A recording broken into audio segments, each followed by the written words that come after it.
মেয়েদের জীবনটা বড়ই অদ্ভুত। ভাগ্য ভালো হলে কষ্ট বোঝার মানুষ অনেক মেলে, কিন্তু ভাগ্য খারাপ হলে এই জীবনেও আর কষ্ট বোঝার মতন মানুষ জুটবে না কপালে। এমন একটা জায়গায় আমি দাঁড়িয়ে আছি যেখান থেকে সামনে তাকালেও ভয় লাগে, আবার পেছনে তাকালে কষ্টে বুকটা ভেঙে যায়। কি করলাম, কোথায় ভুল করলাম, তার কোনো স্পষ্ট উত্তর আমি খুঁজেই পাই না। আর যদিও কোনো প্রশ্ন জাগে, তাহলে নিজের কাছে এর উত্তর দেওয়ার কোনো জবাব থাকে না। আমার কাছে কোনো জবাব থাকে না। কেমন আছো?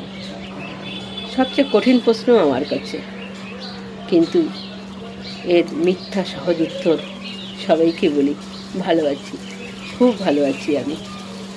আমার মতন ভালো আর কেউ নেই। এই কথা বলা ছাড়া আর কোনো রাস্তাও নেই আমার।